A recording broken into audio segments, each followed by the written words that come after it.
Você acompanha agora o Jornal da Rede Alesp. Tudo sobre o Legislativo do Estado de São Paulo. Olá, muito bom dia. 8 de janeiro de 2021, primeira sexta-feira útil desse ano. E esse é o Jornal da Rede Alesp. Eu sou Júlia Stanzioni. Olá, seja muito bem-vindo. Eu sou Jeremias Gomes. Nós vamos com você com muita informação. Olha, o que acontece no Legislativo Paulista, você fica sabendo aqui. Notícias do país e do mundo todo, Julie. Então fique aqui com a gente na Rede Alesp. Jornal da Rede Alesp. Jeremias Gomes, primeira sexta-feira útil do ano. Pois é, então. E você sabe que vendo assim a questão do retorno, né, das notícias, o ano começando, e a gente vai falar muito nesse programa sobre vacina, né, sobre vacinação, sim, porque mudou o ano, mas infelizmente estas notícias, ou felizmente porque a gente traz as informações boas, hoje a gente vai falar sobre vacina, né? Então a gente tem muita informação hoje, entrevista com o deputado Alex de Madureira, vamos falar sobre educação também, fica com a gente porque o jornal está recheado de boa informação, Jolie. É isso mesmo, Jeremias. Muita informação para você. A gente vai tirar todas as dúvidas também sobre essa questão de saúde que o Jeremias falou, principalmente com relação à Covid-19, essa proximidade da vacinação não só no estado de São Paulo, como também em todo o Brasil. E uma triste constatação, Jeremias. O Brasil ultrapassou a marca de 200 mil mortes em decorrência da Covid-19, segundo o levantamento do Conselho Nacional de Secretários de Saúde. Pois é, daí a importância da gente Alesp. tratar desse tema da vacinação, né? Porque é um alento aí que está chegando no governo do estado de São Paulo, que já estabelecido um calendário que a gente vai tratar daqui a pouquinho, Julie. É isso mesmo, Jeremias. Falando, então, da Casa Parlamentar, o deputado Dirceu Dalben, do PL, destinou uma série de emendas para melhorias no município de Tanabi. Pois é, para a APAI, a Associação de Pais Amigos dos Excepcionais. Foi destinada uma emenda de R$50 mil que será paga pelo governo do estado. O mesmo valor foi destinado para o Lar e Santa Casa São Vicente de Paulo, que será revertido para a compra de novos equipamentos e alimentação para os pacientes. E o deputado Dirceu Dalben também destinou R$300 mil para a recuperação do asfalto nas principais ruas da cidade. O parlamentar reforçou que o município pode contar sempre com seu mandato, abre aspas, a cidade continue crescendo, se desenvolvendo, oferecendo serviços de excelência para a população, mais qualidade de vida e justiça social, fecha aspas. Pois é, e o deputado Ataíde Teruel, do Podemos, esteve na cidade de Santa Bárbara do Oeste para uma reunião com autoridades da região para fazer um balanço dos desafios da gestão, principalmente na área da saúde, Julie. Até o momento, Jeremias, o parlamentar já destinou R$2.666.000 para áreas de saúde, infraestrutura e também segurança. Pois é, na área da saúde serão enviados recursos para a Santa Casa, na compra de viaturas para Anjo da Guarda da Mulher, viatura de resgate para o Corpo de Bombeiros, aquisição de ambulâncias e recapeamento asfáltico também. E o deputado Ataíde Teruel também destinou recursos de R$1 milhão em emenda para a melhoria dessa instituição filantrópica que atende prioritariamente os pacientes do Sistema Público de Saúde.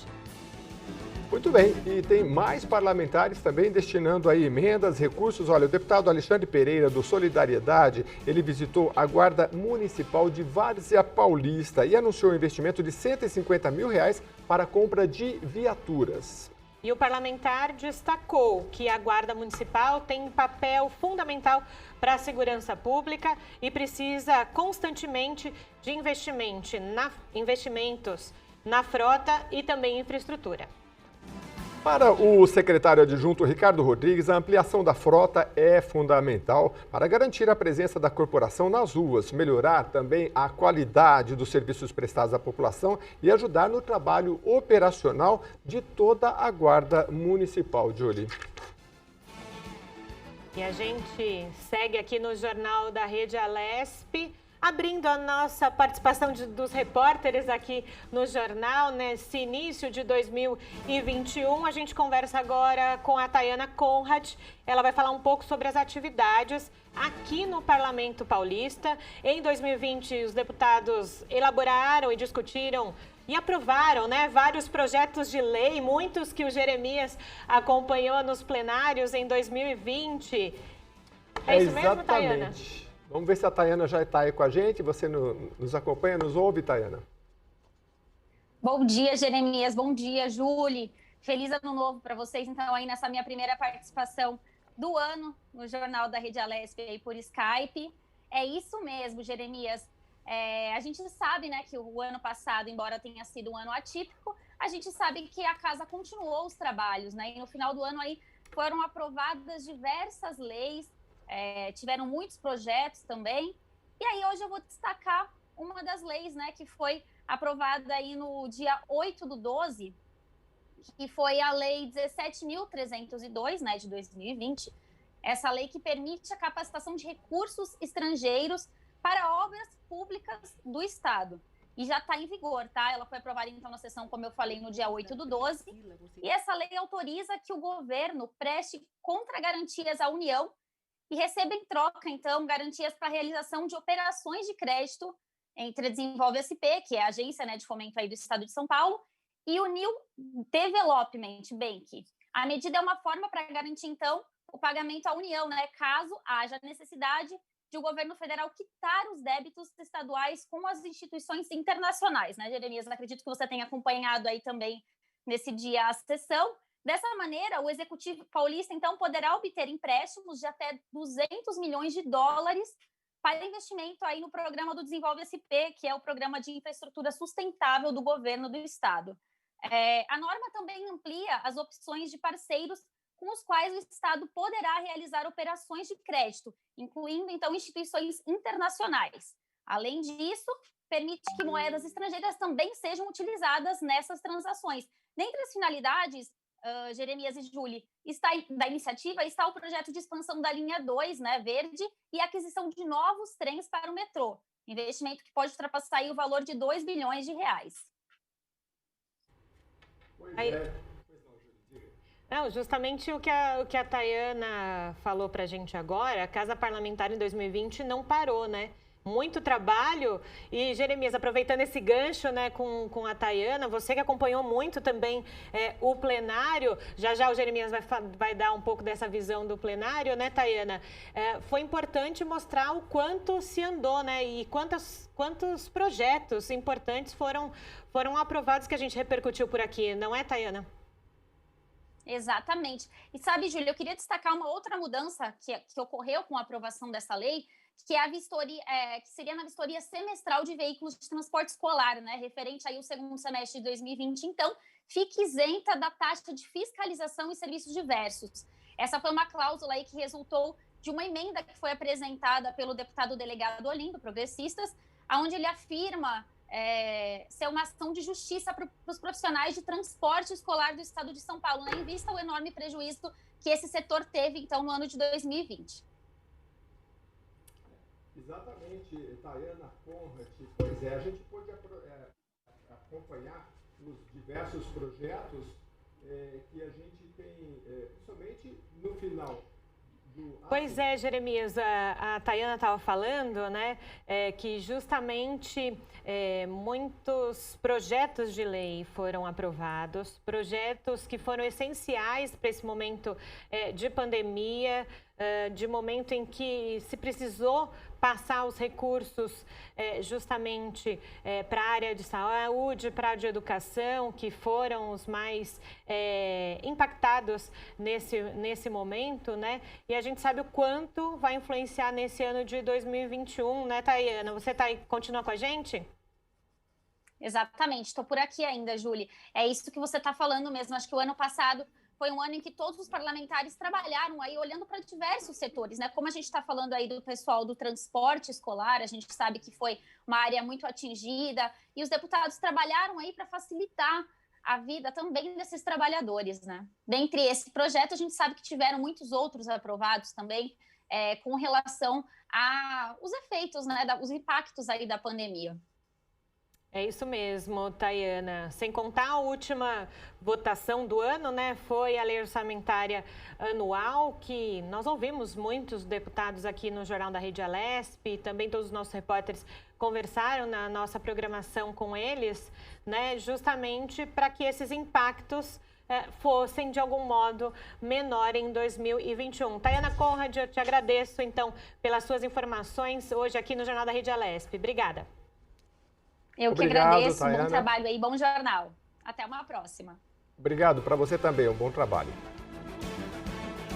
Continuando as informações aqui no Jornal da Rede Alesp, o governador João Dória informou na coletiva de ontem, quinta-feira, que a Coronavac registrou 78% de eficácia nos testes clínicos feitos aqui no Brasil.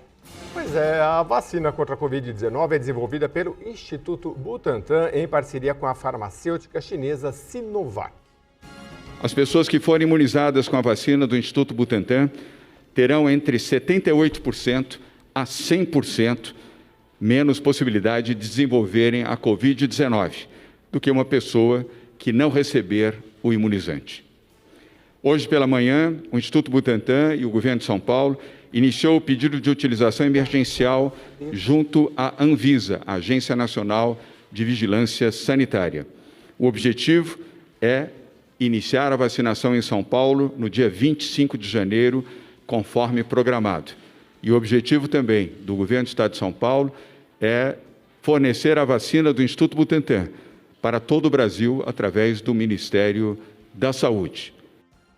Pois é, de acordo com o Dimas Covas, diretor-presidente do Instituto Butantan, a vacina mostrou 100% de eficácia contra casos graves e moderados. Não houve nenhum caso grave de Covid-19 entre os voluntários imunizados com a vacina do Butantan. A internação hospitalar foi evitada. Nenhum dos voluntários que receberam a vacina foram internados. 100% de eficácia nesse sentido.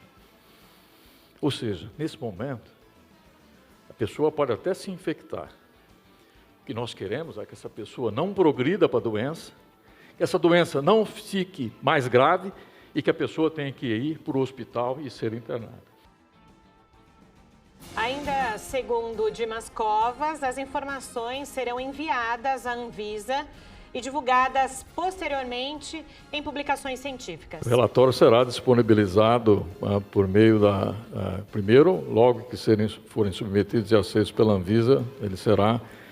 os dados que você pergunta são dados detalhados e eles estarão na documentação técnica que acompanha tanto o pedido como depois as publicações científicas, né? Então, eu não vou descer a esses detalhes na coletiva. Com relação às eficácias, se é isso que eu entendi, da comparação do estudo do Brasil com o estudo de outros estudos com a mesma vacina, né? Existe sim essa preocupação, por isso que o pedido de registro da vacina será feito pela Sinovac. Quer dizer, a Sinovac recolhe os dados dos estudos da vacina e é ela que submete o pedido de registro, inicialmente lá na NMPA, que é a Anvisa chinesa, e imediatamente o mesmo pedido se estende ao Brasil e aos outros países. Existe sim alguma diferença em termos da eficácia anunciada previamente pela Sinovac, no caso da Turquia, que ainda são estudos preliminares, mas que foi apresentada uma eficácia geral de 96%. Então, ela tem a obrigação, é a responsabilidade dela, da Sinovac, harmonizar tudo isso e fazer o pedido de registro. Muito importante, né, Jeremias, essa notícia e essa coletiva de imprensa ontem, falando da eficácia da Coronavac. Daqui a pouco a gente vai conversar com o doutor Renato Kifuri e vamos repercutir com ele também essa questão da eficácia, né, da Coronavac para esse início de vacinação aqui no estado de São Paulo. Exatamente, esse percentual, Júlia, está sendo considerado um bom percentual pelos epidemiologistas, né, de 100% para os casos graves e também para os moderados. moderados e de 78% para os casos leves, né? Exatamente. E agora também a gente... Pois não, diga. 100% nos casos nos casos mais graves, né? Que também foi anunciado. Se você que está em casa procurar nas redes sociais, no YouTube, você vai ver um vídeo que o Instituto Butantan divulgou do momento em que eles recebiam, né, que todos ali do Instituto Butantan recebiam essa informação e o quanto eles ficaram emocionados e o quanto eles comemoraram essa eficácia, dizendo que, e depois o Dr. Dimas Covas dizendo quanto valeu a pena e está valendo a pena algumas noites sem sono para a produção dessa vacina aqui no estado de São Paulo. Exatamente, né, Júlia. Olha só, então, inclusive com a notícia aqui do dia nos jornais, olha, foram envolvidos 16 centros clínicos de 8 estados com 2.476 voluntários. Um trabalho muito sério para que se chegasse, então, a esse percentual, né, a análise da eficácia dessa vacina da Coronavac.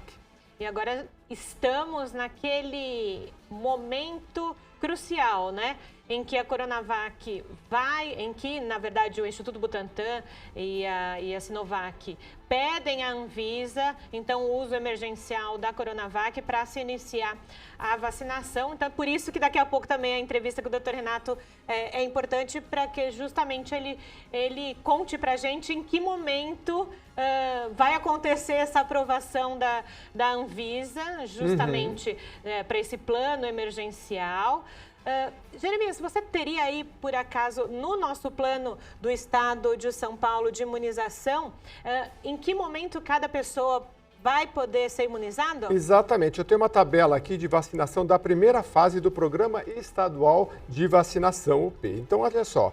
A previsão, então, é para que no aniversário da cidade de São Paulo, dia 25 de janeiro, comecem a ser imunizados, são 2 doses, né? Então, a primeira, no dia 25 de janeiro, trabalhadores da saúde, indígenas e quilombolas, né? É importante a população entender que vem todas essas categorias primeiro, para depois só em março, então, ser generalizado para todos. Primeira dose, 25 de janeiro, segunda dose, 15 de fevereiro. Com 75 anos ou mais, aí a primeira dose será em 8 de fevereiro e a segunda em 1º de março. Aí vem os idosos de 70 a 74 anos, começa em 15 de fevereiro, segunda dose em 8 de março.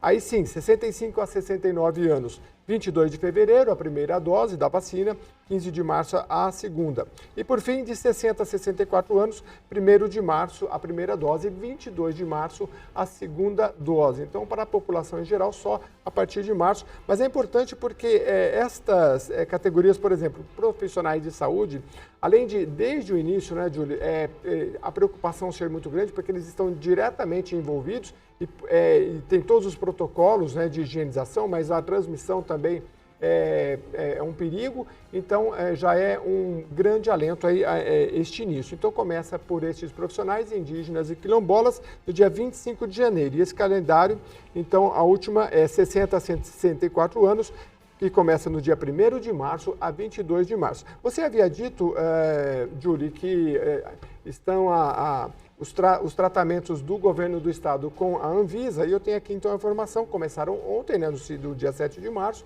e o prazo de resposta da Anvisa é até de 10 dias, o que permitiria o início da vacinação em São Paulo já no próximo dia 25 de janeiro. Então, este é um calendário que está sendo proposto, mas ainda depende de todos esses detalhes, principalmente da Agência Nacional de Vigilância Sanitária. Justamente, Jeremias, por isso é uma projeção, né? Justamente que comece a imunização no estado de São Paulo a partir do dia 25 de janeiro, que é um dia emblemático também, né? Dia 25, que é o aniversário da cidade de São Paulo, também sendo muito específico para esse início da vacinação. Lembrando, Jeremias, falando em vacinação, que na última quarta-feira o ministro da Saúde, né, o Eduardo Pazuello, falou sobre o início da vacinação em todo o Brasil, falou sobre a questão dos insumos, né? Muitos têm falado das seringas que não estão conseguindo comprar na quantidade necessária. Ele disse que o Brasil tem ali cerca de 8 milhões de seringas e agulhas para o início da vacinação. Também comentou por que o Brasil não comprou vacina da Pfizer, dizendo que tinha algumas questões burocráticas e administrativas muito complicadas. Então, por isso que neste momento o Brasil não fez nenhum acordo com a Pfizer para ter essa vacina aqui no Brasil. Exatamente. Ele disse que, olha, assinamos contratos para a compra de 100 milhões de doses do Butantan, né? E para a compra de 100 milhões de doses e a assinatura de um contrato, né, nesse dia 7, fornecimento de 100 milhões e 46 milhões até abril e outras 54 milhões de doses até o final do ano, né? Então, assim, inicialmente 46 milhões, num total de 100 milhões e os outros 56 até o final do ano. Parece que a gente já tem a informação da nossa repórter Priscila Silvério, é isso, Julie? É isso mesmo, a gente continua falando então sobre vacina e sobre a eficácia, né, da Coronavac. Então a gente fala agora com a Priscila Silvério. Bem-vinda ao Jornal da Rede Alesp, Priscila. Olá, bom dia, Jeremias, bom dia, Julie, bom dia a todos que acompanham a programação da Rede Alesp. E é com bastante alegria, né, que a gente fala da aprovação, então, de algumas vacinas, já a comprovação, né, da eficácia delas e quanto, né, que nós esperamos dar essa boa notícia aí durante todo o ano de 2020. Que bom que, né, agora a coisa está mais palpável, né, daqui a pouquinho, então, a gente vai ter a vacina, graças a Deus. Bom, olha, o ministro da Saúde, Eduardo Pazuello, disse que o Brasil, então, tem garantidos 354 milhões de doses de vacina contra a Covid-19, né? E daí ele falou também de um plano de imunização. Olha, segundo o ministro, o Brasil tem assegurado, então, essas doses, além dos 100 milhões de doses da Sinovac Butantan, né? São mais 200 milhões de vacina da Oxford. AstraZeneca com a Fiocruz, são as parcerias, né? E serão 100 milhões de doses até julho e outros 110 milhões de doses produzidos no Brasil no segundo semestre.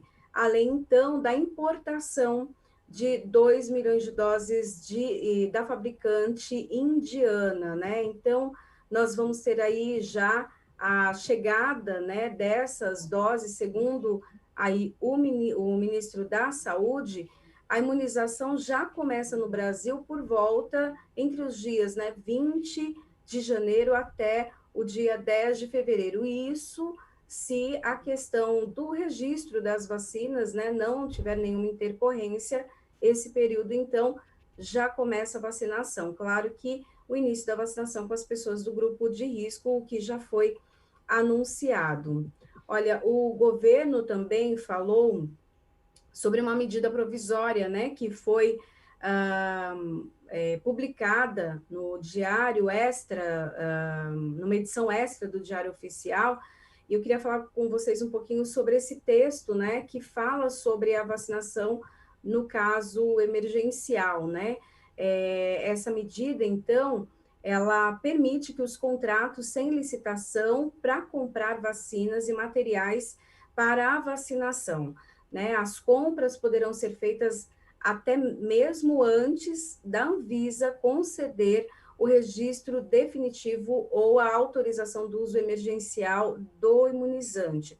O texto ainda cria uma obrigação para os profissionais da saúde na hora da vacinação.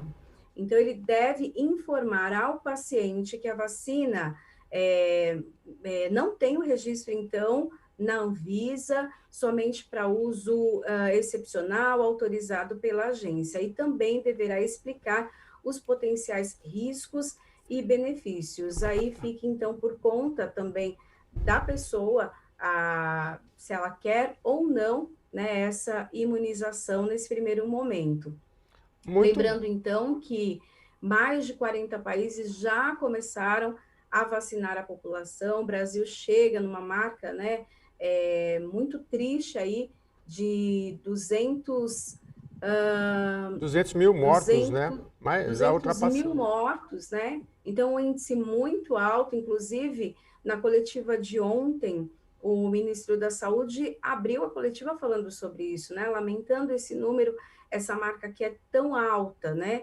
E, segundo também o ministro, há uma pressa muito grande, né, para imunizar, e que essa imunização vai ser mais rápida do que a que acontece nos Estados Unidos. Pelo menos essa é a expectativa, então, do ministro da Saúde. Exatamente, Priscila, porque disse... o Brasil tem, não é, Júlio, uma expertise em vacinação muito importante. Priscila, eu quero agradecer a sua participação. Se tiver alguma coisa para complementar rapidamente, que a gente já tem uma sequência aí de entrevistas. Fique à vontade. É isso aí. Só lembrando, então, que o ministro da Saúde, ele conta com a vacina do Butantan e também com a AstraZeneca, como ele comentou ontem na coletiva de imprensa. É com vocês. Muito obrigado, Priscila, que volta com a gente aí com mais informações, se necessário, sobre a vacina e sobre os principais acontecimentos aqui do dia. Aliás, eu estava lendo aqui, Julie, essa questão da mutação, né? Porque é uma dúvida que muitas pessoas têm, porque a gente tem ouvido falar da mutação do vírus, né? Sim. Então, a notícia é a vacina da Pfizer e da BioNTech mostra eficácia contra mutações do coronavírus após um estudo preliminar. Então, isso é bem interessante, porque, olha, o cientista da farmacêutica americana diz que a reação do imunizante foi a mesma nas 16 variantes do vírus testada. Então, muita gente está com dúvidas sobre isso, tem variação, mas essa vacina vai abranger. Então, pelos testes que vêm sendo realizados, eles continuam sendo feitos, muito bom essa notícia que essa variação ela não está sendo um grande problema para essas vacinas que estão tendo a cobertura. A gente vai continuar acompanhando e trazendo essas informações, né, Júlia, para você. Ainda dentro dessa questão, né, a gente está abrindo o Jornal da Rede Alesp hoje, falando muito de vacinação, porque é a notícia que você aí em casa precisa saber e a nossa função aqui é repercutir justamente a notícia do momento. Exatamente. E quando se fala em vacinação também e dessa mutação, Jeremias, lembrando, foi identificada essa nova cepa, né, como eles chamam, lá no Reino Unido. O Reino Unido, a Inglaterra ali, alertou os outros países e a União Europeia sobre essa questão. Na semana passada, aqui em São Paulo, 2 casos dessa nova cepa foram confirmadas por uma clínica particular. O governo do estado até divulgou sobre isso. Porém, nesse momento não se sabe se realmente essa nova cepa é tão ou quanto mais transmissível do que o vírus original, vamos dizer assim, da Covid-19. Claro que a gente vai atualizando vocês sobre essas questões, por isso, essa informação que o Jeremias trouxe para a gente agora sobre a vacina da Pfizer e da BioNTech. Isso, BioNTech, que você falou, exatamente. É interessante que elas também funcionam para essa variação. E, aliás, a gente conversou o ano passado inteiro, né, Jeremias, com muitos especialistas, dizendo que o vírus e essa pandemia estavam sendo analisados semana após semana, né? Até mesmo a comunidade médica estava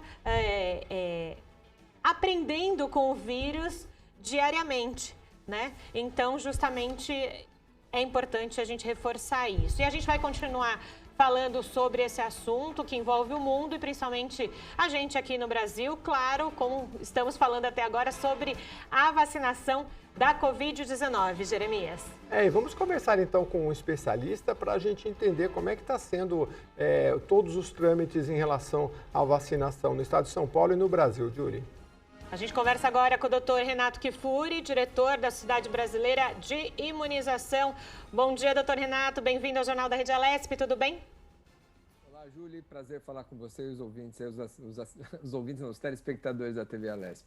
Sim, e ouvintes também, doutor, que também nossa transmissão é pelo YouTube, pelo rádio, enfim, né? Boa. Doutor Renato, antes da gente entrar diretamente no tema, fala um pouquinho para a gente do papel da Sociedade Brasileira de Imunização nas campanhas de vacinação que nós temos em nosso país. Olha, a sociedade, a SBIM, né, como é conhecida, a Sociedade Brasileira de Imunizações, é uma sociedade que existe há 22 anos.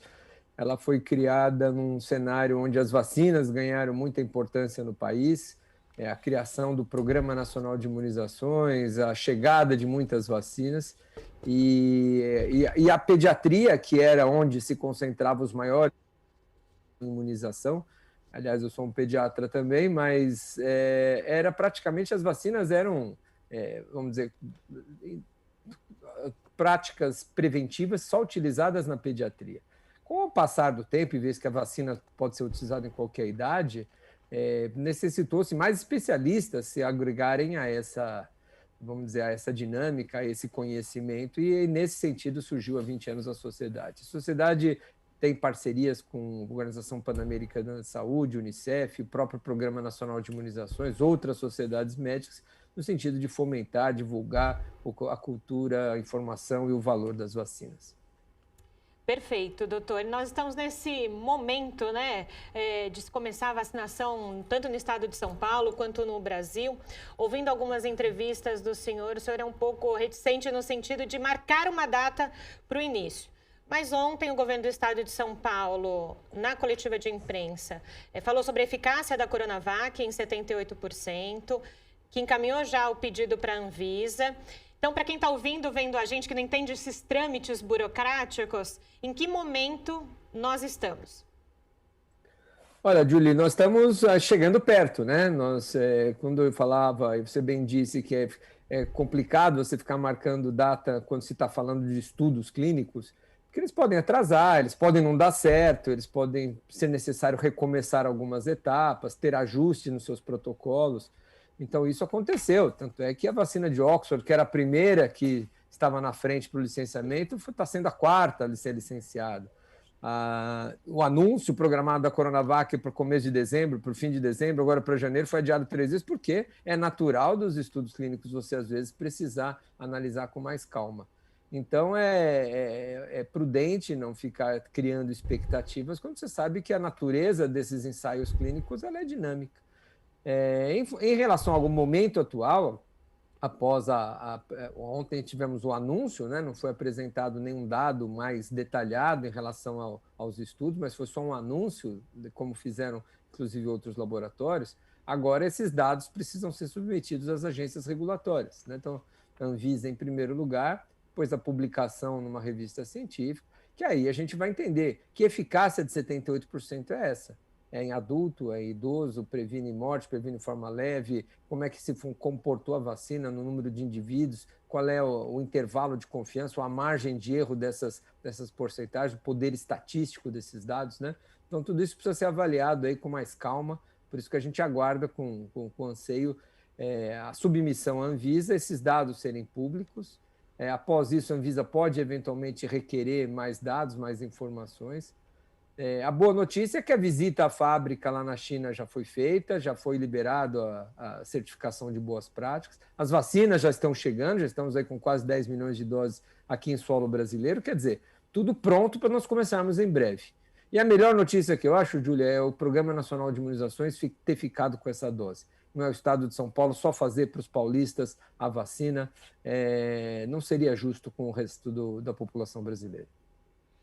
Doutor Renato, você sabe que eu fui fazer um exame esses dias e eu liguei para minha mulher e falei assim, olha, eu estou com varíola, rubéola e cachumba. E a médica falou assim, não, isso aqui é o IgG, ou seja, ou você já teve ou você já foi vacinado, né? É isso mesmo? E eu queria que você falasse também a respeito desses 78%. Isso é comparado a outras vacinas como rubéola, sarampo, em outras doenças, esse percentual fica por aí?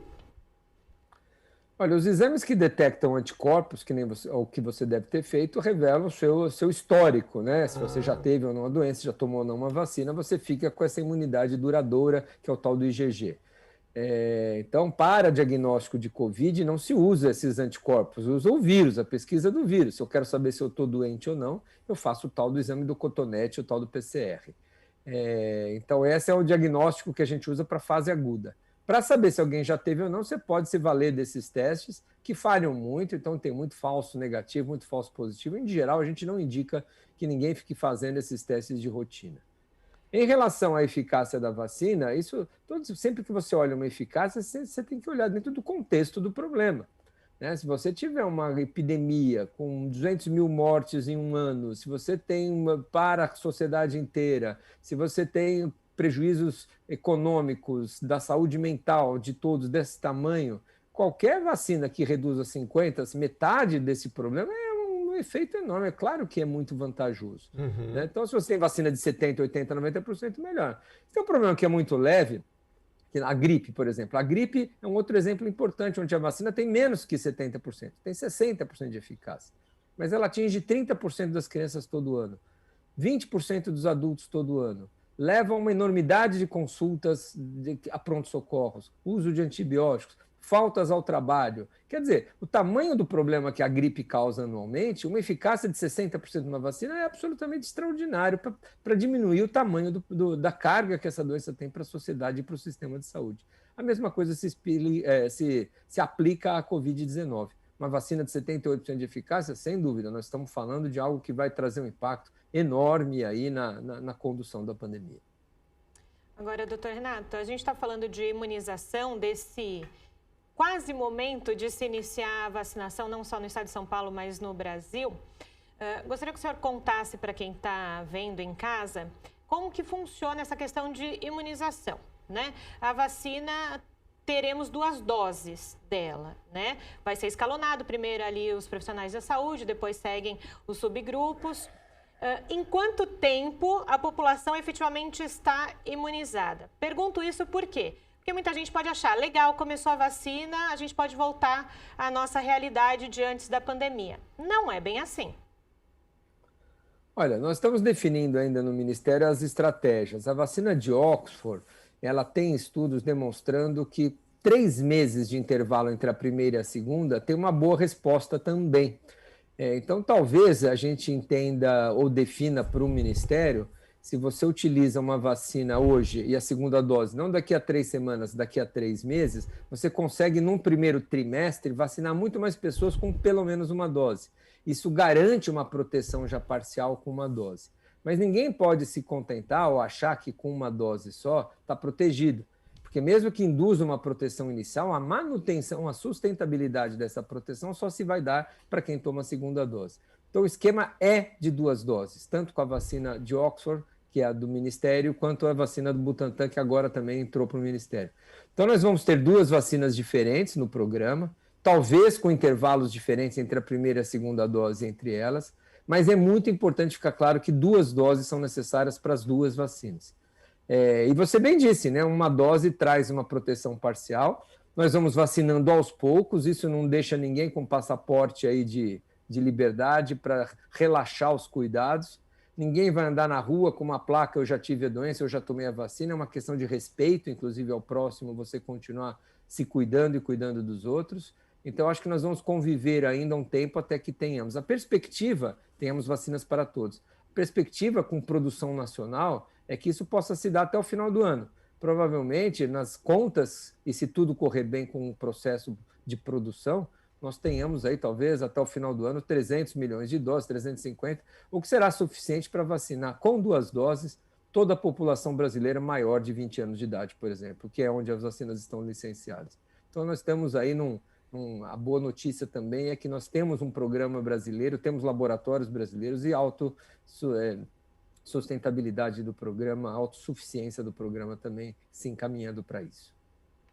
Doutor Renato, a gente tem aí a medida provisória que prevê a contratação de vacinas antes do registro sanitário ou antes da autorização do uso emergencial pela Anvisa. Eu queria saber se a Sociedade Brasileira de Imunização vê algum receio sobre isso. Não, isso é necessário, né? Nós já temos as vacinas aqui, as vacinas começaram a produzir antes de serem comprovadas que funcionem. Essas vacinas estão sendo produzidas desde abril, maio, junho. A corrida pela vacina envolve o que é possível ser antecipado. Então, a produção, a entrega, está com todas as vacinas já prontas, sob o risco, eventualmente, dos estudos não mostrarem que ela seja eficaz e ter que ir tudo para o lixo, mas é um risco que compensou, pelo menos está compensando até o momento, porque a vacina nem está aprovada, nós já temos 10 milhões de doses aqui.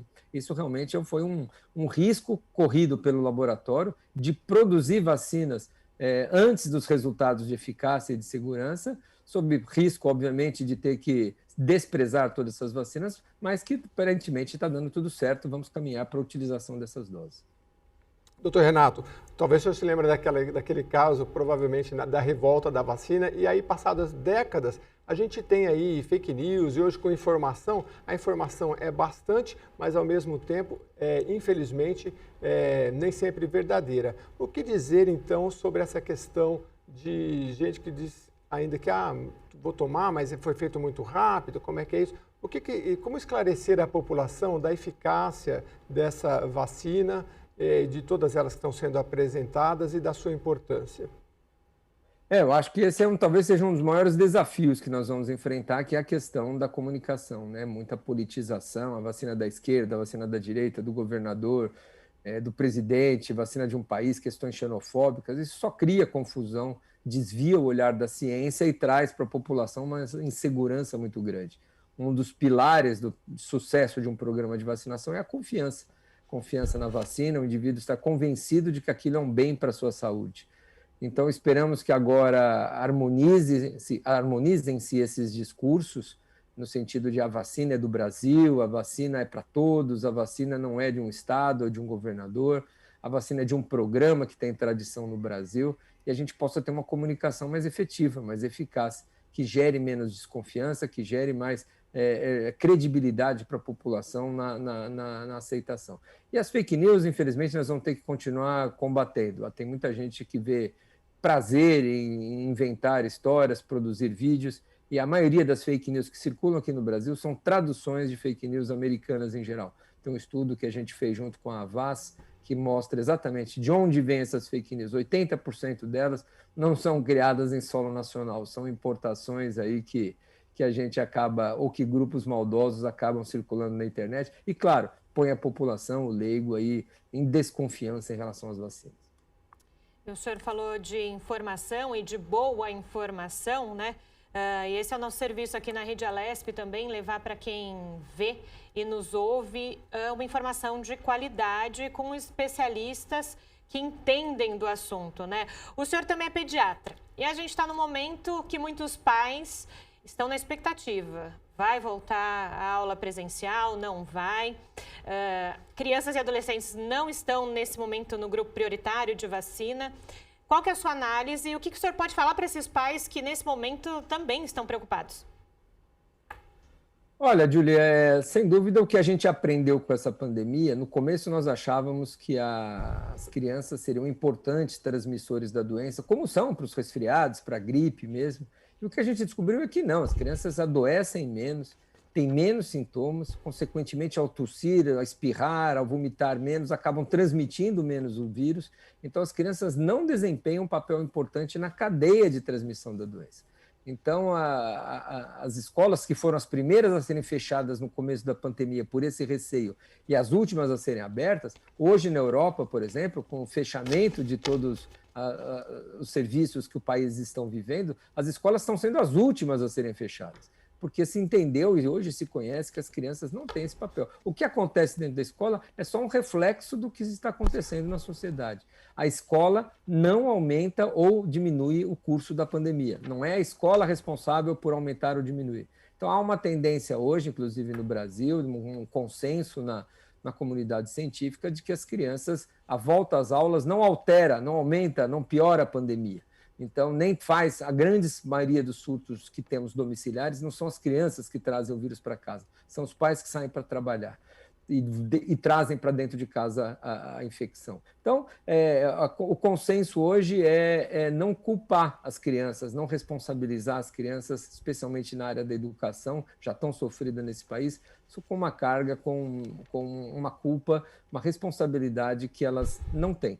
É claro que vai voltar com segurança, claro que a lavagem de mãos, claro que a máscara, ambientes arejados, tudo isso que a gente faz com qualquer atividade. Mas não faz sentido você abrir shopping, abrir academia, abrir salão de beleza, abrir bar, abrir restaurante e manter escolas fechadas. É descabido à luz dos conhecimentos atuais.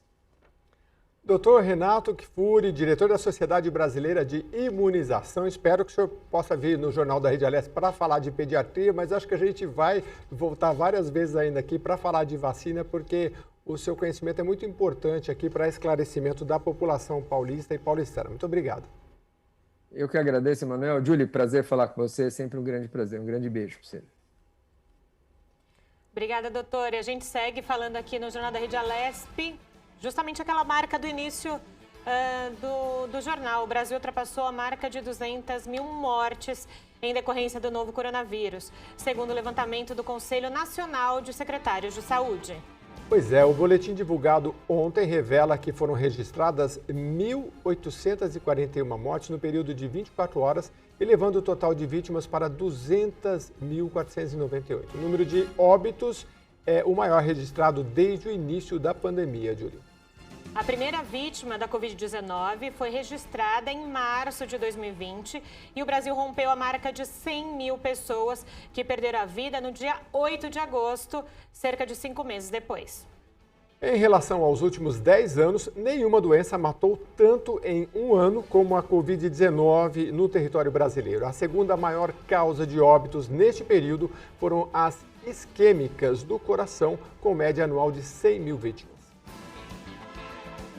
O ministro do Supremo Tribunal Federal, Ricardo Lewandowski, concedeu prazo de 5 dias para que o Ministério da Saúde preste informações sobre o estoque de seringas e agulhas da União e dos estados para a condução, então, da vacinação contra a Covid-19.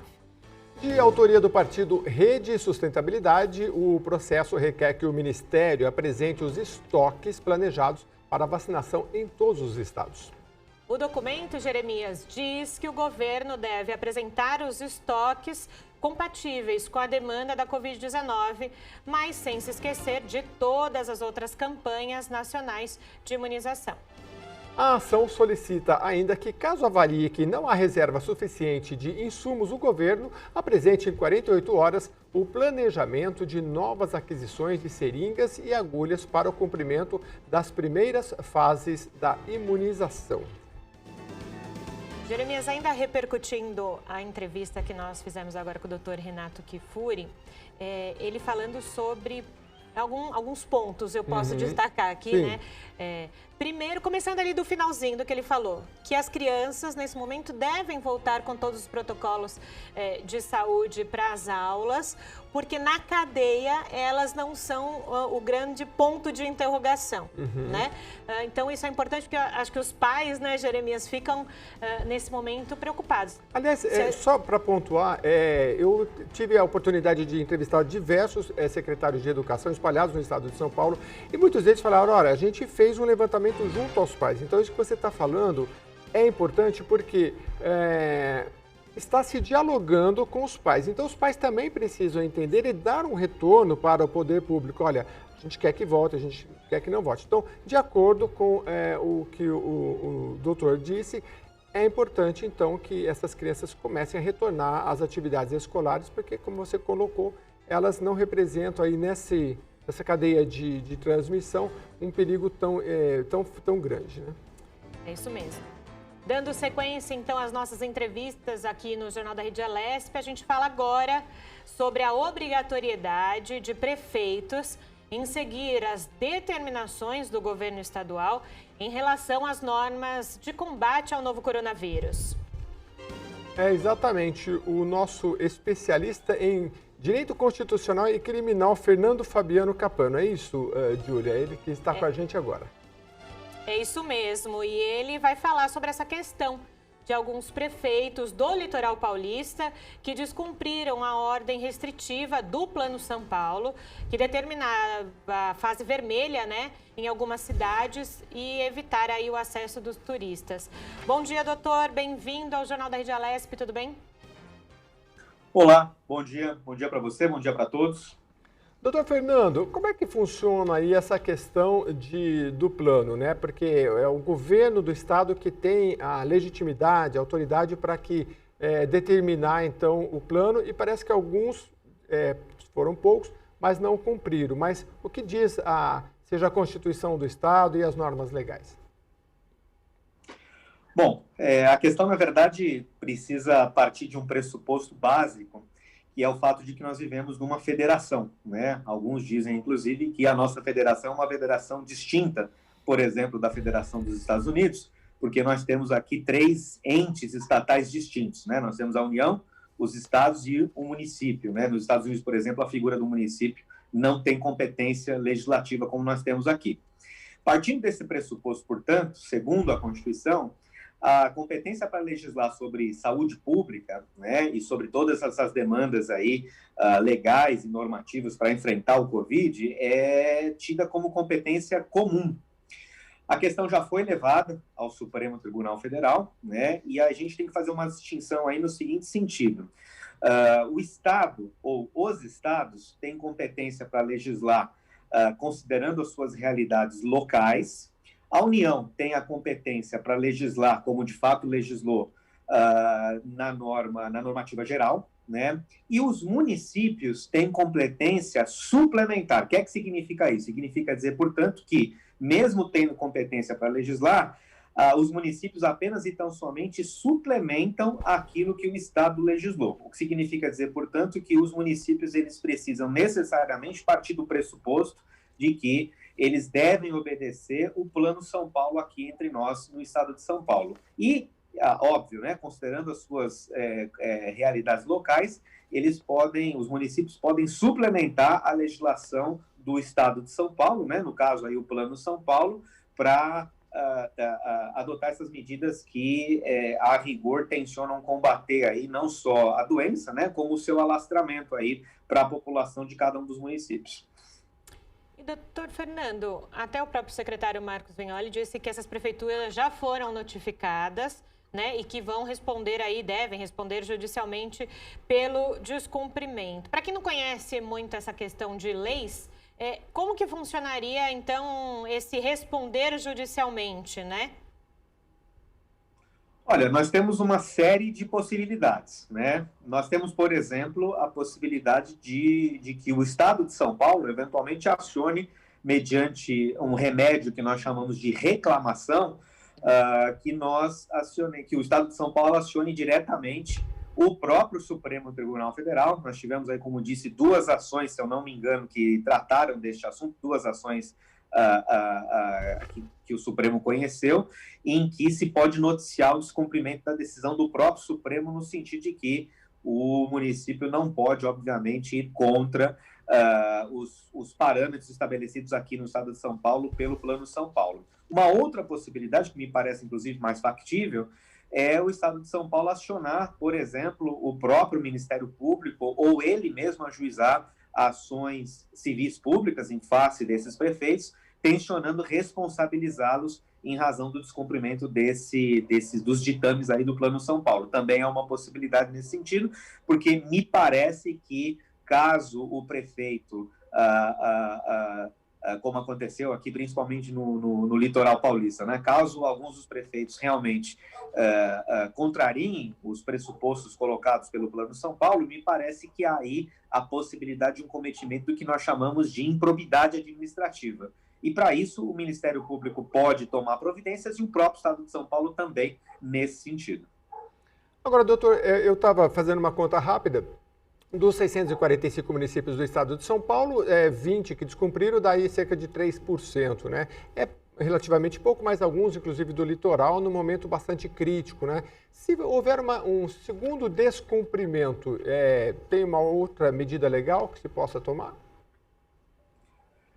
Como disse, me parece que, salvo a reclamação direta ao Supremo Tribunal Federal por um descumprimento do próprio comando do Supremo Tribunal Federal, me parece que os prefeitos poderiam ajuizar essas ações civis públicas e pedir o que nós chamamos aí de uma medida cautelar para que o Plano São Paulo fosse peremptoriamente e obrigatoriamente cumprido nesses municípios. Então, neste caso, o magistrado que conhecesse dessas ações civis públicas poderia, em linguagem popular, né, nós chamamos tecnicamente de medida cautelar, mas em linguagem popular ele poderia conceder uma liminar determinando que o município seguisse à risca os parâmetros e os ditames aí do Plano São Paulo no sentido de proteger a população de cada um desses municípios.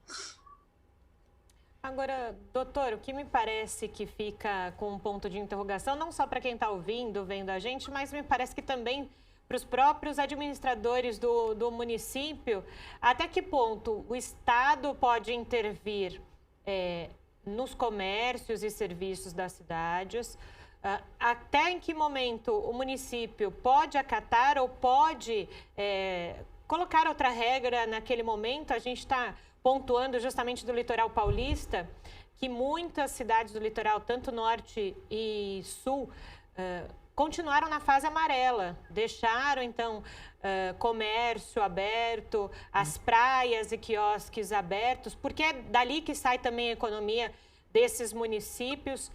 Me parece que é muito tênue essa linha entre um e outro, né? Como eu havia falado, né? Nós temos aí uma discussão sobre o que significa entre nós o chamado federalismo, né? Que pressupõe que cada um dos entes estatais aí, município, estado e união, possam legislar sobre a matéria. Mas, como disse, me parece que a questão, inclusive, parametrizada pelo Supremo Tribunal Federal, é que a União, e a União fez, inclusive, né, a legislação é a 13979, agora de fevereiro, né, a União faz o parâmetro geral e os estados têm competência para poder legislar sobre a questão da saúde pública em especial, que me parece que, diante da situação de calamidade que nós estamos vivendo, a saúde pública, neste caso, vai preponderar, né, sobre, por exemplo, questões mercadológicas. É óbvio que isso foi levado em conta e deve ser levado em conta por cada um dos governos, né, mas me parece que a saúde pública, nesse caso, precisa preponderar. E o município tem competência para suplementar, ou seja, apenas e tão somente para, na medida das suas realidades locais, o município teria condição de, eventualmente, agregar algo a mais no sentido de proteger a saúde pública e de tornar a regra, digamos assim, mais completa no sentido de proteger a população. O que o município não pode fazer é ignorar os parâmetros colocados pelo Estado, no nosso Estado de São Paulo aqui é o Plano São Paulo, né? E, por exemplo, liberar o funcionamento do comércio quando o Plano São Paulo determina que, na determinada fase, ou laranja ou vermelha, né? Salvo melhor juízo, me parece que hoje nós estamos na fase vermelha apenas, então, somente na região de Presidente Prudente, né? Mas a fase laranja, por exemplo, pressupõe um funcionamento mais controlado dos comércios e pressupõe que alguns outros comércios acabem não abrindo para não gerar a aglomeração. O que o município não pode fazer é, na sua esfera de competência, dizer o seguinte: olha, eu não concordo com os parâmetros do Plano São Paulo para o Estado de São Paulo e, portanto, eu determino que no meu município o comércio abra. Essa não é a maneira, segundo o próprio Supremo Tribunal falou, de se legislar de maneira suplementar. Suplementar, nesse caso, significa apenas, então, somente tornar a legislação mais complexa, mais completa, e não contrariar os parâmetros do Estado. A competência, neste caso, é mesmo da União como norma geral e do Estado como realidade local. O Estado, neste caso, teria que ser obedecido pelos municípios. Pois é, doutor. O senhor estava falando da federação e eu me lembrei, por exemplo, nos Estados Unidos, imagina um estado ter uma legislação e aí a pessoa viaja e no outro estado tem uma outra legislação, deve ser bem complicado. Pelo menos você tendo esse fundo em comum aí, acho que fica mais fácil para cidades, inclusive para quem vai se deslocar, né, um posicionamento mais homogêneo, né?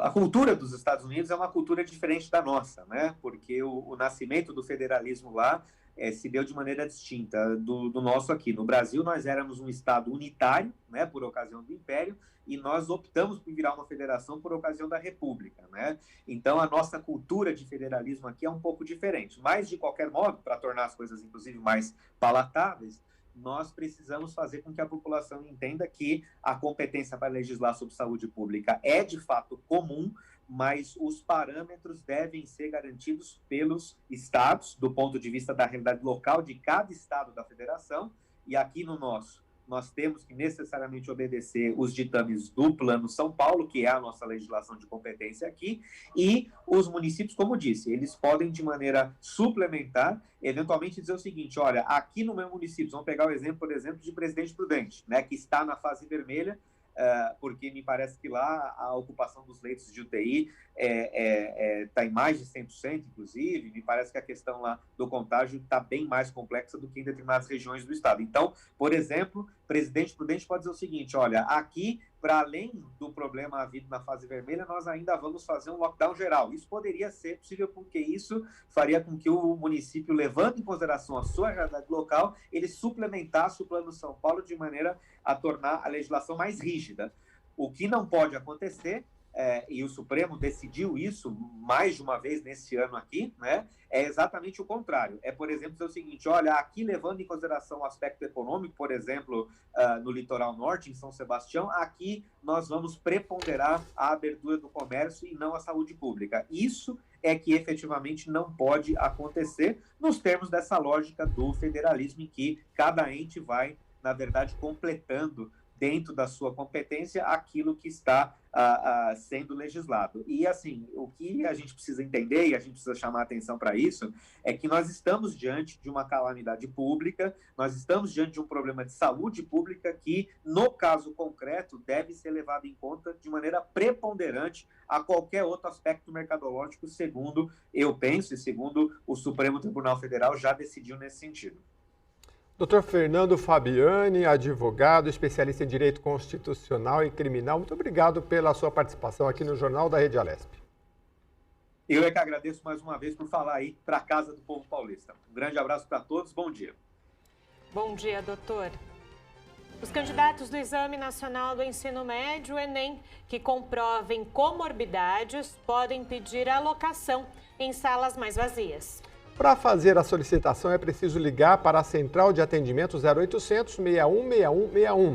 Vou repetir, 0800 61 61 61. E quem fizer o pedido, Jeremias, ficará em salas com número reduzido de alunos com até 12 estudantes. Gestantes e lactantes também têm esse direito. Idosos que também são do grupo de risco não precisam fazer a solicitação pela data de nascimento informada na inscrição. O INEP já vai agrupar esses candidatos com mais de 60 anos em salas separadas. O Enem será realizado nos dias 17 e 24 desse mês, na versão impressa, e em 31 de janeiro e 7 de fevereiro, na versão digital. Ao todo, quase 6 milhões de inscrições foram confirmadas nesta edição, segundo o INEP. Pois é, Júlia, interessante porque você liga para o 0800 61 61 61, né? E aí você já faz esse seu pedido, porque pessoas que têm comorbidades, ou seja, você já tem algum tipo de doença e você está preocupado e precisa fazer o Enem ali presencial. Então, você já pode fazer essa solicitação e acho que é bem importante, porque é uma forma de você se precaver. É isso mesmo, Jeremias. Lembrando, o Enem foi adiado, né, do ano passado, justamente por essa questão sanitária em que nós vivemos.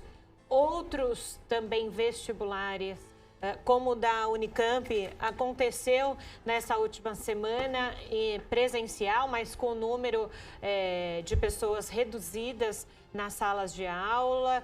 Também a prova em si foi reduzida, né? Alguns especialistas disseram, reduzidas as questões, mas não a dificuldade, né? Mas todas as universidades precisaram se adaptar, porque precisa fazer o processo seletivo. Porém, todo mundo se adaptando nesse momento, né, Jeremias? Pois é, mas não vamos deixar de lado, não é bom se programar, se planejar, claro, estudar bastante. Eu até brinco com os meus sobrinhos, vocês podem reclamar de tudo, menos de tempo, né? Tem que se organizar e estudar, e agora com essa possibilidade de você ter esse isolamento um pouco mais espaçado, bem importante. Então é toda uma estrutura complexa, mas que a população pode se valer para que possa fazer a sua prova com calma e manter aí os estudos em dia. Julie, eu queria até, Julie, daqui a pouquinho a gente passar aqui para o nosso telespectador um pouquinho das entrevistas que a gente vai ter até o final do programa, porque está recheado de coisa legal. Olha, a gente vai falar daqui a pouco com o deputado Edson Giriboni, que tomou posse aqui recentemente na Assembleia Legislativa. Vamos falar das crianças para a retomada da vida normal. Esse tema é importante, acho que te interessa. Você tem filho, né? Tenho, é verdade, Jeremias. Com toda certeza, a gente quer entender em que momento também as crianças sentem disso que a gente está vivendo, né? Eu senti particularmente em casa essa falta que meu filho teve do convívio com as crianças na sala, né? Dessa interação social. A gente adulto, a gente fala, puxa vida, né? Que saudade daquele cafezinho, assim, que a gente se reunia, conversava, é maravilhoso, né? Imagina as crianças que precisam dessa interatividade, principalmente as crianças na fase infantil, é super importante. Claro que começa que, assim, a redução no número de crianças já vai limitando. Quem mora na capital paulista, mora em apartamento, já tem uma dificuldade. Mas antes da pandemia era o parquinho, era a escola, tudo mais. Agora a gente vai tendo que se adaptar, mas a gente vai conversar com essa educadora e psicóloga daqui a pouquinho e você vai entender tudo sobre isso. Fica aí com a gente que você vai gostar da entrevista. É isso mesmo. Continuando então as nossas informações, aqui o governo de São Paulo suspendeu o aumento do ICMS para alimentos e medicamentos genéricos. O ICMS é o imposto sobre circulação de mercadorias e serviços.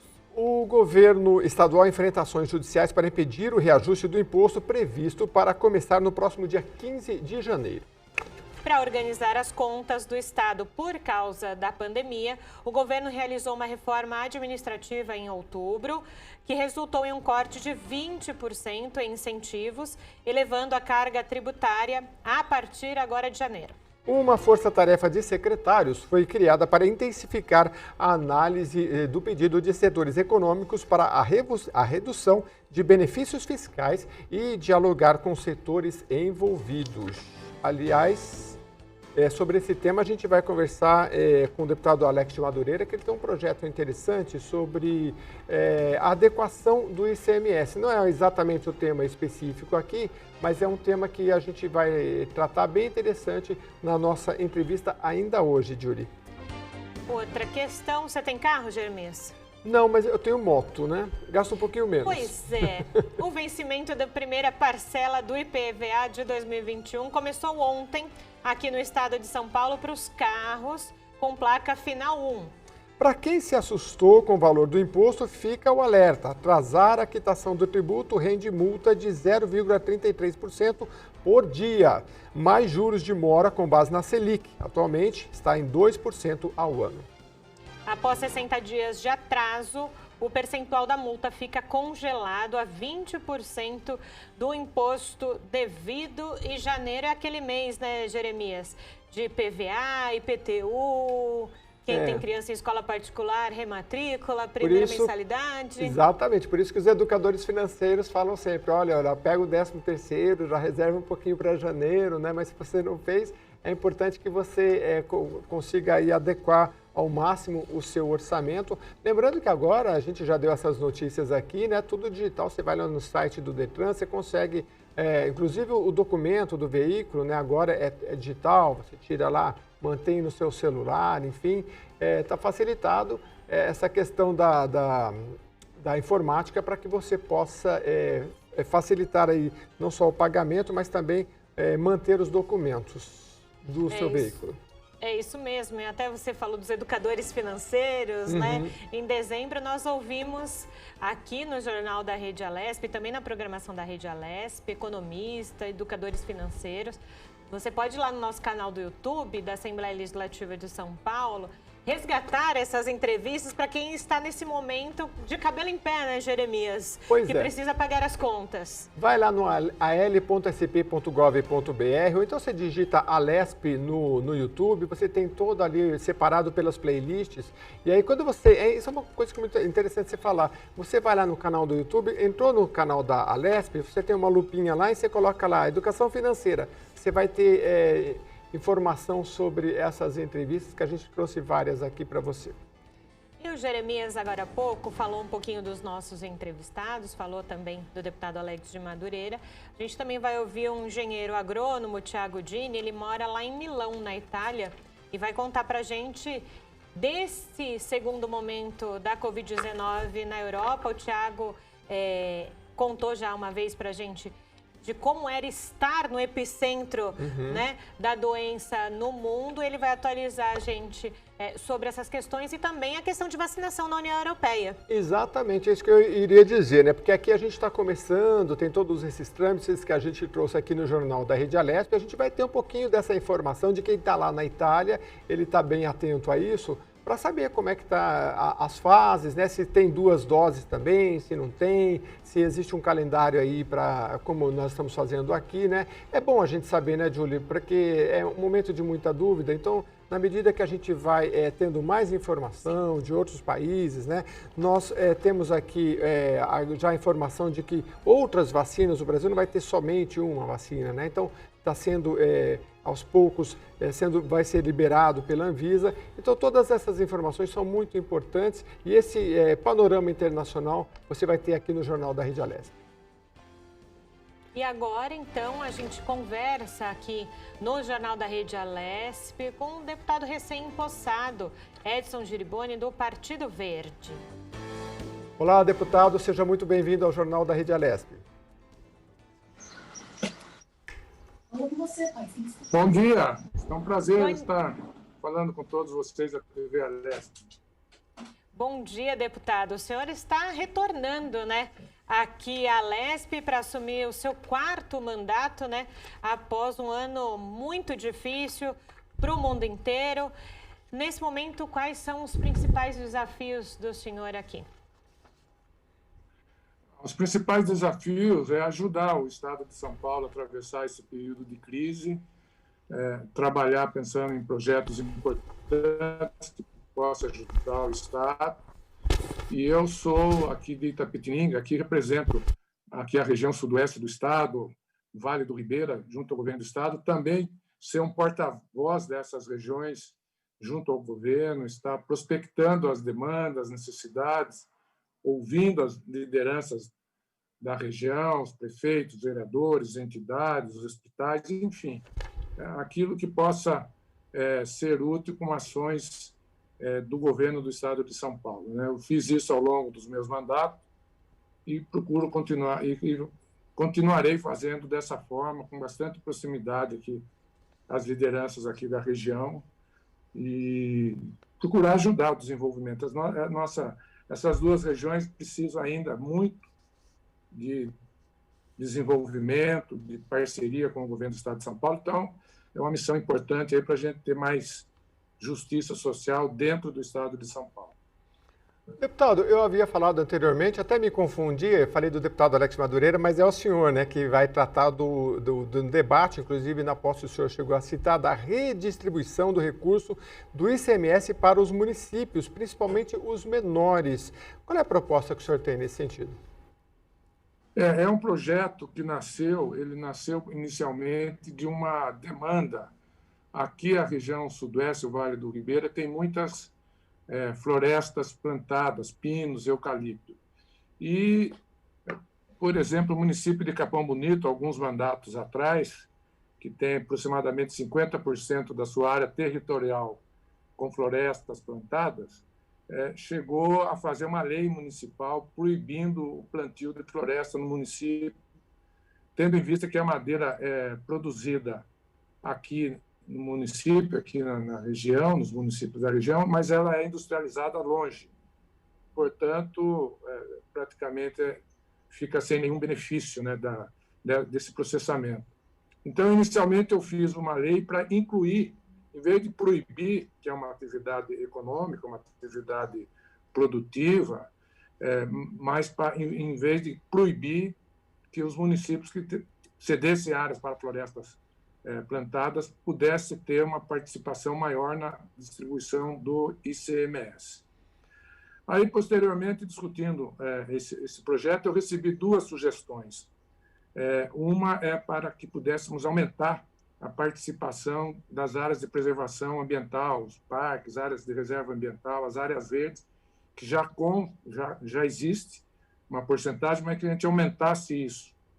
E também recebi uma sugestão de incluir população carcerária na distribuição do ICMS para também recompensar um pouco os municípios que recebem penitenciário e recebem presos de outras cidades, mas fica com ônus de infraestrutura, de manter, enfim. Então, e cada vez que você mexe nesses índices, você tem um impacto na distribuição aos 645 municípios do Estado. E aí a Secretaria da Fazenda me ajudou, porque cada mexida, né, você tinha que calcular o impacto e tinha que chegar em números que fossem justos, que tivessem uma lógica, tivessem uma justificativa plausível para poder mexer nessa distribuição. E aí nós chegamos numa situação, nós dobramos a área de preservação ambiental de 0,5% para 1%, incluímos 0,5% de floresta plantada e 0,25% de população carcerária. E a Secretaria da Fazenda simulou como é que seria a nova distribuição, e a gente chega em números totalmente defensáveis, né? Resumindo, em números macros, nós vamos tirar um pouquinho, no máximo 1,5% de quem mais perde do ICMS, dos municípios mais ricos, com maior receita per capita, tudo isso calculado, e transferirmos esses recursos para os municípios mais pobres. Então, você tira de quem é mais rico e repassa um pouco para quem é mais pobre. Você tira um pouco de quem tem os melhores indicadores sociais e repassa para aqueles municípios que têm os piores indicadores sociais. Tira um pouco de quem normalmente tem atividades mais poluentes, são as áreas dos municípios muito mais industrializados, e repassam para os municípios que ajudam a combater a poluição com muitas áreas verdes, muitas florestas. E recompensa um pouco, dá um peso para aqueles municípios que recebem penitenciários. Então, é um processo, é um projeto, no meu modo de ver, absolutamente justo. Na verdade, nós temos no ICMS uma distorção na distribuição. Tem municípios que recebem muito per capita do ICMS e outros que recebem muito pouco.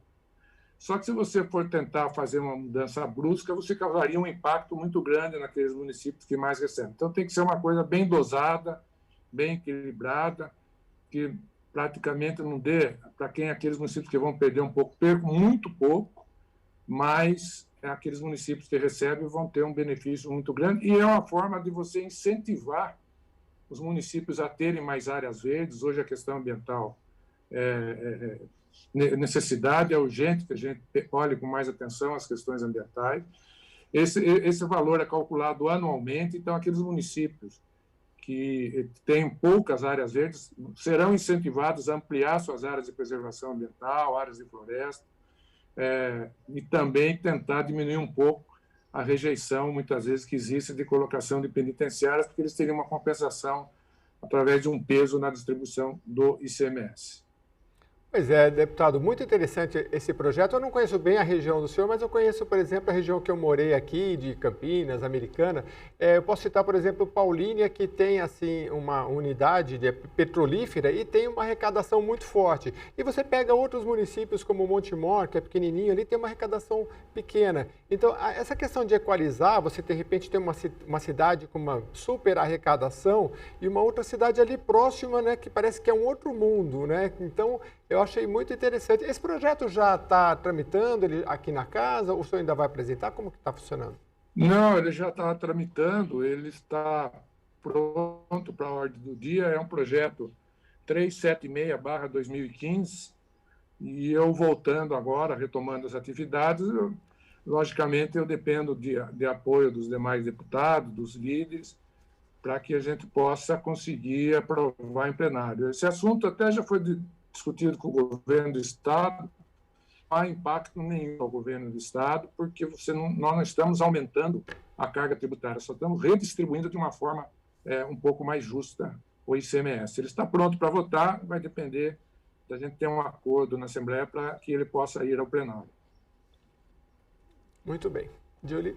Perfeito, deputado. Falando desse momento em que nós vivemos, né, desde o ano passado com relação à pandemia, no início da semana, tivemos informações de que a cidade, aí em Itapetininga, a situação da Covid voltou a ser preocupante, né? 15 registros de pessoas na fila para conseguir um leito no município. Como é que o senhor tem acompanhado essa questão na sua região e também aqui no estado de São Paulo? Preocupa, né? Essa situação está atingindo não só aqui, mas o estado todo, o Brasil todo, né? A gente tem acompanhado isso daí, a gente tem acompanhado as ações do governo do estado, que está monitorando. Recebi a informação esses dias agora do deputado Vitor Lippe, aumento de UTIs aqui na cidade de Sorocaba, que é uma cidade polo também, para poder ajudar a região. Na verdade, nós temos que estar monitorando dia a dia essa ação e as providências têm que ser urgentes. Nós estamos acompanhando e, se não evoluir bem, a gente vai voltar a cobrar ações do governo do estado para ajudar a região, mas é um problema que afeta todo o estado de São Paulo, né? A gente tem acompanhado e, nesse momento, além das ações que as prefeituras, que o governo do estado e o governo federal possam tomar, é super importante, eu acho que sempre que há oportunidade, a gente conscientizar as pessoas para que ajudem também, né? Colaborar no distanciamento, no uso de máscara, evitar aglomerações, enfim, tomar todas as providências que toda a classe médica, a classe científica pede à população. Acho que sempre é importante reiterar também. Acho que é uma luta contra o vírus que começa com cada um de nós até os órgãos públicos, todos trabalhando no sentido de minimizar esses impactos, né? E, deputado, o senhor tocou num ponto crucial, essa conscientização das pessoas. Claro que é importante ter um planejamento dos administradores públicos, da comunidade médica, mas é importante que cada um tenha consciência do olhar para o outro, né? Eu gostaria que o senhor falasse um pouquinho mais sobre essa questão, porque muitas pessoas dizem que o que ficou em evidência nessa pandemia foi a empatia ou a falta dela entre as pessoas. Exato, porque nós não sabemos qualquer contato que a gente tenha com outra pessoa ou levar a mão a algum lugar que esteja contaminado, nós podemos estar recebendo o vírus e estarmos assintomáticos, né? Então, a gente também tem que tomar cautela de não comprometer algumas pessoas próximas, as pessoas que a gente possa ter contato. Então, realmente, essa conscientização é fundamental, né? Agora, principalmente agora que estão chegando as vacinas, né? Eu acho que nos próximos meses a gente vai estar numa situação um pouco mais confortável. Então, já passamos aí quase desde março do ano passado nessa situação bastante desconfortável a todos, a gente sabe. E a gente tem que separar aquelas pessoas que obrigatoriamente têm que trabalhar para sobreviver, né? A gente tem que respeitar essas pessoas, as pessoas da linha de frente na área de saúde pública, as pessoas do setor de segurança, os motoboys, as pessoas que trabalham coletando lixo, aquelas atividades que são essenciais, os restaurantes, os lanchonetes que fornecem alimentos, enfim, supermercados, farmácia, postos de combustível. Então, tem essas atividades que as pessoas obrigatoriamente têm que estar na linha de frente. Então, essas pessoas, tomando todas as cautelas, a gente fica um pouco mais tranquilo. Agora, o que a gente assiste muitas vezes são aglomerações ou são contatos que não são absolutamente necessários nesse momento. Então, isso é importante que as pessoas tenham essa consciência, ter um pouquinho mais de calma, né? Agora, final deste mês, as previsões é que as vacinas comecem a já atingir a população, então, esperar mais um pouco, todos contribuindo, né? A gente está vendo a situação dos hospitais no Brasil todo, muitos deles lotados, as pessoas já esperando, dificuldades de internação.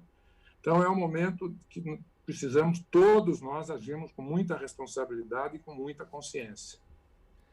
Deputado Edson Giliboni, o senhor tomou posse aqui na Assembleia Legislativa no dia 4 de janeiro, no lugar do deputado Ed Thomas, do PSB, que foi eleito presidente de Presidente Prudente, e o senhor vai participar do Colégio de Líderes. Então, eu queria que o senhor explicasse para a população o que isso representa, ter o Partido Verde, a partir deste momento, aqui na casa, inclusive participando das principais decisões na liderança. O Colégio de Líderes, para quem não acompanha o dia a dia da Assembleia, vamos dizer, uma etapa antes daquilo que vai ao plenário. Reúne todos os líderes de partido representados na Assembleia, com a liderança de governo, comandada essa reunião pelo presidente da Assembleia, e ali são discutidos aqueles assuntos que vão a plenário, como é que será a tramitação, né? Normalmente procura-se sair do Colégio de Líderes com acordo, principalmente os projetos de deputado, né? Há assim, uma praxe de que haja um acordo no Colégio de Elite para que os projetos dos deputados possam ir a plenário. E discute-se a estratégia de votação dos demais projetos, né? E, logicamente, eu, como deputado do Partido Verde, a gente sempre tem um olhar, né, para as questões ambientais, né? Eu acho que hoje ninguém discute que nós devemos ter desenvolvimento, mas com responsabilidade ambiental. Eu acho que não podemos radicalizar, né? A gente muitas vezes vê discussões que são radicalizadas. Algumas pessoas que querem avançar sem nenhuma preocupação com as questões ambientais, e outras, muitas vezes, que não querem que se faça nada para preservar tudo. Eu acho que é buscar o equilíbrio, né? Buscar o equilíbrio, desenvolvimento com responsabilidade. Eu acho que esse é um foco importante do Partido Verde na Assembleia Legislativa. Deputado, falando sobre essas questões ambientais, né, o senhor foi secretário de Saneamento e Recursos Hídricos aqui no estado de São Paulo, e a gente sabe que são dois temas muito latentes, estão na Agenda 2030 da ONU, justamente. Qual a sua análise dessas questões aqui no estado de São Paulo que nós precisamos avançar? Olha, a gente tem uma demanda muito grande na questão, principalmente na questão de tratamento de esgoto. Eu participei ativamente disso, nos projetos de despoluição. O grande problema que nós temos que buscar solução são duas situações, muitas vezes, que dificultam a população sentir a melhoria na questão ambiental. Nós temos muitas áreas invadidas, áreas ilegais, que não são regularizadas. E aí você tem uma questão jurídica para poder levar infraestrutura. Muitas construções nas várzeas dos córregos, invadindo as áreas de proteção. Então, são situações irregulares. Então, caminhando junto com a questão ambiental, precisaria ter um grande programa habitacional, de realocação, de remoção, muitas vezes, de áreas muitas vezes até impraticável. Você não tem nem espaço para colocar infraestrutura. Então, um problema de saneamento passa, eu sempre defendi isso na época que eu estava como secretário, junto com a Secretaria de Habitação, caminhar junto, Secretaria de Habitação do Estado, do município, junto com as ações de coleta e tratamento de esgoto. Então, nós temos esse entrave habitacional e são milhares e milhares de invasões de áreas irregulares, principalmente na região metropolitana de São Paulo. E nós temos também uma outra grande fonte de poluição, que é o lixo urbano, que acaba sendo carregado para os córregos, principalmente para o rio Tietê e o rio Pinheiros. Quando eu estava à frente da Secretaria, também nós lançamos um programa que está sendo muito utilizado agora na despoluição aí do rio Pinheiros, que é o programa Se Liga na Rede. O que vinha acontecendo, que ainda acontece, isso está sendo feito agora. Muitas vezes, e aí são milhares de casos também, a Sabesp, na cidade de São Paulo, a maior parte da região metropolitana, a Sabesp, ela implanta a rede de esgoto, e as famílias de baixa renda não faziam a sua ligação à rede de esgoto. Então, você tinha um investimento para colocar a rede, para coletar, levar e tratar o esgoto, mas a família deixava de fazer a ligação por não ter aí R$2.000, R$2.500 para fazer esse serviço, que seria a responsabilidade disso. Nós fizemos, na época da Secretaria, um projeto de lei, foi aprovado pela Assembleia, que é o programa Se Liga na Rede, que permite que a Sabesp faça as ligações gratuitamente, depois ela é ressarcida 80% pelo Estado, dessas ligações. Então, existem várias ações sendo feitas, né, a implantação do programa de despoluição do Rio Tietê, mas nós temos esses dois gargalos importantes para que a gente possa ter o rio mais limpo, efetivamente mais limpo. No Rio Pinheiros, agora, eles estão tentando coletar esse esgoto na foz dos afluentes ao Rio Pinheiros. E a outra é sempre a questão do lixo, né? Qualquer lixo que nós jogue na rua, na frente da residência, pela janela do carro, acaba sendo carreado aos córregos e aos dois principais rios de São Paulo, aí, que é o Pinheiros e o Tietê. O senhor sabe, o senhor falou isso, esses dias estava chovendo e eu estava próximo de casa numa rua bem inclinada, né? E os lixeiros vinham falando, não coloque o lixo durante a chuva. Então, os os lixos começaram a rodar todo e vão parar tudo no bueiro, né? Então, e como o senhor citou, né, o esgoto vai lá para o rio. Deputado, em relação aos rios Pinheiros e Tietê, a gente acompanha há décadas e a gente vê aí mundo afora de rios que foram despoluídos. O que falta para a gente conseguir avançar, né? Ainda é muito caro esse tratamento? O maior problema é o esgoto da população ou é o industrial? É uma somatória, né? Vem se removendo o esgoto. É que a carga é muito grande, né? E ainda a gente tem essa questão que eu citei anteriormente das invasões, das milhares de moradias em áreas irregulares, invasões que tem uma questão jurídica, né, da questão de você colocar infraestrutura nessas áreas invadidas, outra é uma questão, muitas vezes, até de falta de espaço, né, pelas aglomerações, pela situação que são construídas essas residências, e a poluição urbana, né, que são o lixo que são carreados, todo o lixo carreado para os rios. Vem se avançando, né? Eu acho que nas próximas décadas a gente pode ter uma melhoria talvez mais significativa.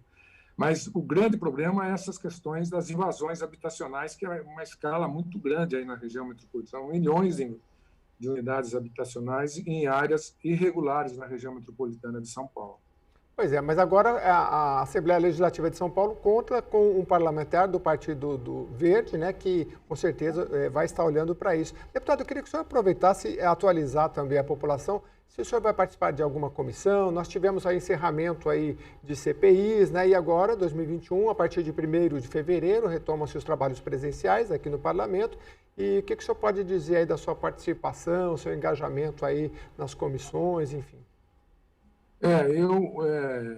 Eu sempre participei da Comissão de Finanças e Orçamento, um mandato também participei da Comissão de Transportes, Comissão de Assuntos Metropolitanos. Então, agora, retomando atividades aqui em fevereiro, nós vamos estar conversando, mas eu gostaria, sim, de participar da Comissão de Finanças e Orçamento, que eu sempre participei, da Comissão de Transporte e também vamos ver como é que está a Comissão de Meio Ambiente.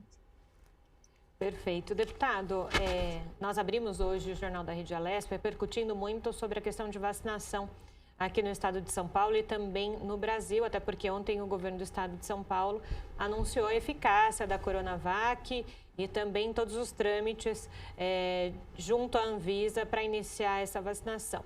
Primeiro, com a análise que o senhor faz desse momento em que estamos quase para a vacinação e a expectativa também de vacinação aí na sua cidade. Olha, a expectativa é boa. Eu acho que essa é uma notícia que todos nós estávamos esperando, né? Independente de ser a vacina aqui do estado de São Paulo, a vacina do Brasil, o importante é que seja a vacina aprovada pela Anvisa, logicamente, a Anvisa tem que aprovar, e o importante é que, com isso, passe confiança às pessoas que elas possam ser vacinadas sem receio, né? E pelo que a gente está acompanhando, está tudo sendo preparado para que até o final deste mês nós possamos começar a ter esse programa de vacinação. Eu vejo isso como uma notícia que o mundo inteiro vinha esperando, né? Alguns países, uma parte dos países da Europa, Estados Unidos, já estão vacinando as pessoas.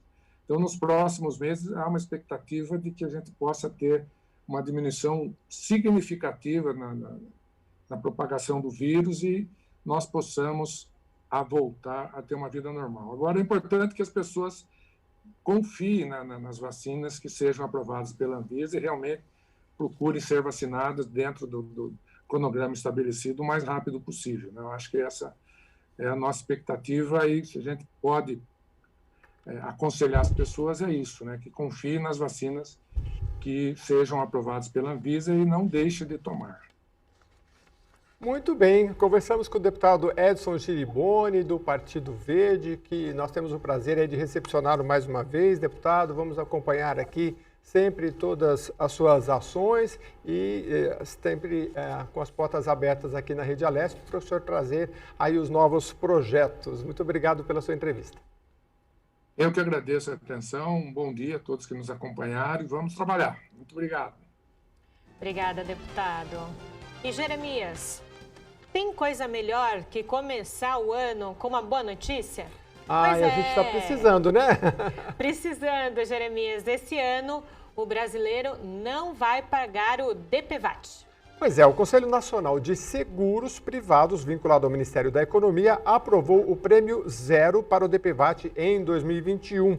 Isso significa que não haverá cobrança da taxa do seguro este ano. E de acordo com a SUSEP, a Superintendência de Seguros Privados, o seguro obrigatório não será cobrado porque o DPVAT tem recursos em caixa suficiente para a operação durante todo o ano de 2021.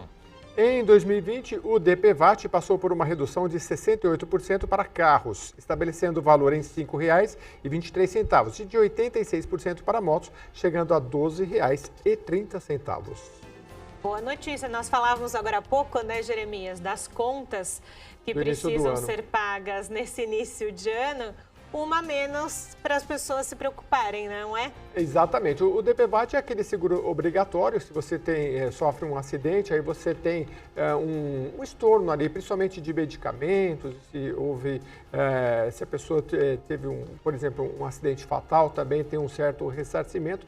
Ele é obrigatório, mas vale ressaltar, assim, que não vai ser pago, mas as pessoas terão o seguro durante todo este ano. Então, realmente, uma boa notícia, Julie. É isso mesmo, Jeremias. Aproveitando o gancho que nós falamos agora com o deputado, lembrando, no início da semana, não é no dia 4, foram 2 novos empossados aqui na Assembleia Legislativa de São Paulo. Uhum. Eu faço aquele reforço. Quem quiser acompanhar ou rever, né, como foi a posse e também as ideias dos novos deputados, lá no nosso canal do YouTube, né, Jeremias? Exatamente. Da Rede Alesp no YouTube, você pode acompanhar também um pouquinho do perfil dos novos deputados aqui no Palácio 9 de Julho. Lembrando, voltam os trabalhos aqui dos parlamentares a partir de 1º de fevereiro, não é, Jeremias? Exatamente, mas os trabalhos, estamos no recesso, mas como você tem visto aqui, entrevistando todos os dias os parlamentares que estão trabalhando ali na sua região e trazendo as informações aqui no Jornal da Rede Alesp. Só para complementar, Julie, no dia 4, então, o deputado Edson Giriboni, do PV, né, nós acabamos de conversar com ele, ele entrou como suplente, ele então substitui o deputado Ed Thomas, do PSB, e também Murilo Félix, do Podemos, que também tomou posse e assume no lugar do deputado Aprígio, também do Podemos, que foi eleito presidente de Taboão da Serra, aqui pertinho da capital paulista. Então a gente vai continuar acompanhando, porque às vezes a população não entende, né, Júlia? Então, mas a eleição já foi há 2 anos, como é que o deputado está vindo agora? Justamente porque tivemos a eleição para prefeitos e deputados que foram eleitos para a prefeitura, então o suplente assume. Então nós tivemos, no caso aqui, o deputado Edson Giriboni, acabou de trazer todas as informações. O Parlamento Paulista tem agora um representante do Partido Verde, que vai estar no Colégio de Líderes, portanto tem um peso aí nas decisões, e ele atualizando aí todo o trabalho que deve fazer a partir deste ano de 2021, Júlia. É isso mesmo, e você falou uma coisa muito importante que as pessoas às vezes não se atentam. Estamos no momento de recesso da atividade parlamentar no Palácio 9 de Julho, aqui onde ficam os nossos estúdios da Rede Alesp, mas os deputados estão nas suas bases no interior paulista, muitos deles, né, a grande maioria do interior paulista, também nessas conversas com os prefeitos das cidades, os novos prefeitos das regiões, porque há uma interlocução muito importante entre os municípios e os deputados, né? São daí também que saem as emendas parlamentares dos deputados para as suas regiões. O ano passado, o deputado até Alex Madureira falou que ele fez uma análise bem interessante daquele valor que ele destinaria para algumas regiões. Então, é importante esse momento de recesso na casa para que os deputados também tenham essas conversas com os prefeitos, não é? Exatamente. E o Parlamento Paulista aqui e a Rede Alesp sempre fazendo essa interlocução aqui e trazendo, além dos especialistas, conversando com prefeitos e secretários, que a gente vai continuar, você vai acompanhando aí na nossa programação. Mas olha, Julie, é importante falar aí também que a gente teve um ano com um balanço bem positivo aqui, mesmo durante a pandemia, né? Apesar das limitações impostas pela pandemia, a Assembleia de São Paulo manteve a produtividade, né? Por exemplo, que vinha sendo entregue aos anos anteriores, por meio de ações com implantação do plenário virtual e da tribuna virtual. O Parlamento Paulista encerrou o ano com 138 propostas discutidas e votadas.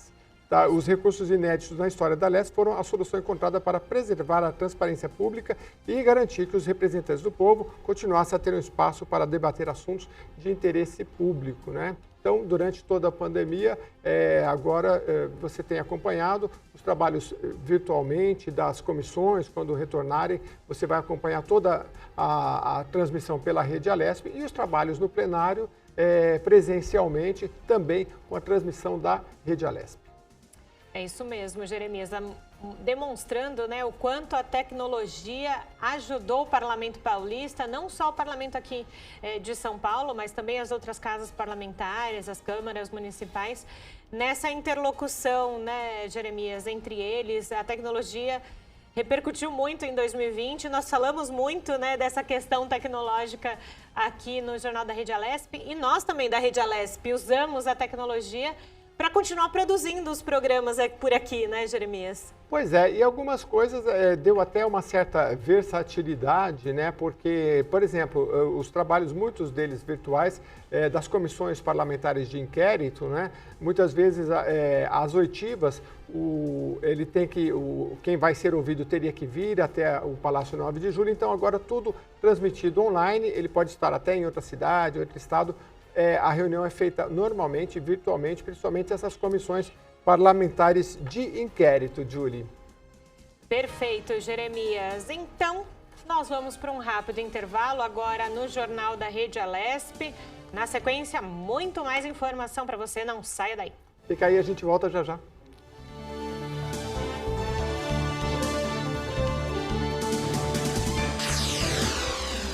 Você acompanha Jornal da Rede Alesp.